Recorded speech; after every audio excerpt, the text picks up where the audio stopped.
एक और प्रकार का क्वेश्चन देखिए प्यारे बच्चों, समांतर माध्य का तीसरे प्रकार का ये क्वेश्चन है। और क्वेश्चन आपकी थोड़ा सा परिवर्तित किया गया है। क्वेश्चन में क्या कहा गया है, अब कि आपको प्राप्तांक नहीं दिए गए हैं या पदों की संख्या नहीं दी गई है, उसकी जगह अभी आपको वर्ग अंतराल दिया गया है। 10 से 20, 20 से 30, 30 से 40, 40 से 50, 50 से 60, 60 से 70 और बारंबारता दी गई है 9, 12, 14, 30, 23, 12। ये अभी आपको सारणी मिलेगी। ये तीसरे प्रकार का समांतर माध्य ज्ञात करने का मेथड है। तो तीसरे प्रकार के मेथड में, तीसरे प्रकार के समांतर माध्य में क्वेश्चन आपको वर्ग अंतराल के रूप में मिलेगा। f का मान आपको दिया जाएगा। अब बात वो है कि हमें x का मान कैसे निकालना है। तो प्यारे बच्चों, इसे हम कहते हैं मध्यमान, जिसे हम x के द्वारा प्रदर्शित करते हैं। बोलते हैं इसे मध्यमान, जिसे x के द्वारा प्रदर्शित किया जाता है। और मध्यमान कैसे निकाला जाता है ये ध्यान से सीखिएगा। वर्ग अंतराल की सहायता से मध्यमान निकाला जाता है, जिसे हम x के द्वारा प्रदर्शित करते हैं। कैसे निकालेंगे? पहला वर्ग अंतराल है 10 से 20, इसका हमें मध्यमान निकालना है। तो क्या करेंगे, 10 को और 20 को जोड़ दीजिए और उसका आधा कर दीजिए। 10 और 20 को जोड़ो तो 30 आएगा, और 30 का आधा करो तो 15 आएगा। तो मध्यमान 15 हो जाएगा। 20 और 30 को जोड़िए, 50 हो जाएगा। 50 का आधा करेंगे तो 25 हो जाएगा। 30 से 40 को जोड़िए, 70 हो जाएगा। 70 का आधा करोगे तो 35 हो जाएगा। 40 से 50, 90 का आधा करोगे तो 45 हो जाएगा। 50 से 60, 110 का आधा करोगे तो 55 हो जाएगा। 60 से 70, 130 का आधा करोगे तो 65 बैठेगा।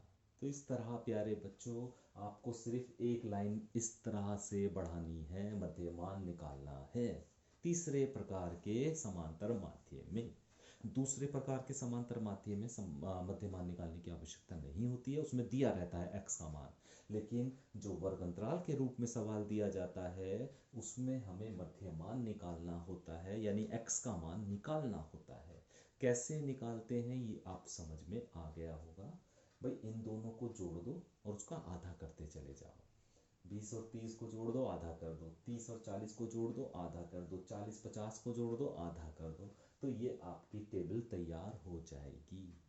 अब प्यारे बच्चों, ये सवाल आपका बिल्कुल इससे पिछले वाले सवाल की तरह हो गया, जिसमें आपको x का मान दिया गया था, जिसमें आपको f का मान दिया गया था। करा क्या हमने, f और x की गुणा कर ली, f और x की गुणा कर ली, f की और x की गुणा करी तो 15 की और 9 की गुणा करी तो 135 आ गया।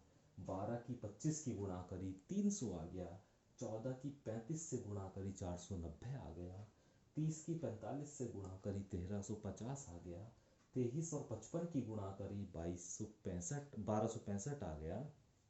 और 12 और 65 की गुणा करी तो 780 आ गया। बिल्कुल पुराना वाला काम आपका शुरू हो गया है।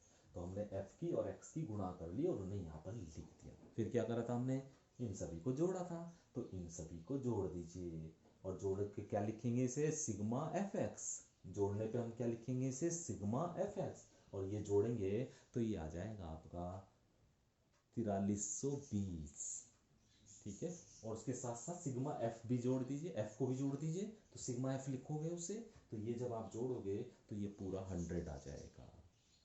इतनी बात समझ में आ गई होगी।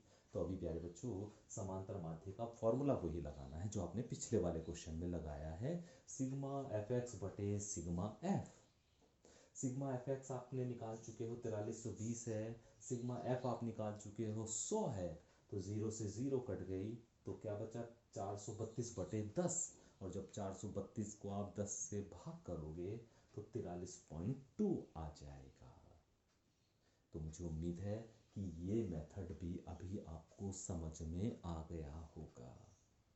तो समांतर माध्य पर आधारित आपको इन 3 मेथड में से ही क्वेश्चन मिलेगा।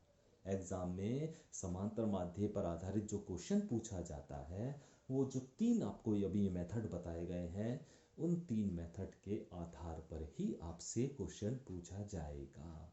इसलिए प्यारे बच्चों, आज आप समांतर माध्य बहुत अच्छे से तैयार कर लीजिए, ताकि आगे जब हम आगे बढ़ें अन्य मेथड में, अब दूसरे मेथड करेंगे तो इसे भूल ना जाएं। इसलिए इसके आधार पर जो मैंने आपको क्वेश्चन कराए हैं, उसी के आधार पर उसी की तरह एक एक दो दो क्वेश्चन अपने आप भी करने की कोशिश करें, ताकि ये मेथड आपके दिमाग में बिल्कुल सेट हो जाए। तो आज आप इतना ही काम कीजिए, समांतर माध्य को सीखिए, इसके आधार पर जो क्वेश्चन कराए हैं, है ना, उसके आधार पर आप भी कुछ क्वेश्चन अपनी तरफ से करने की कोशिश कीजिए। Thank you.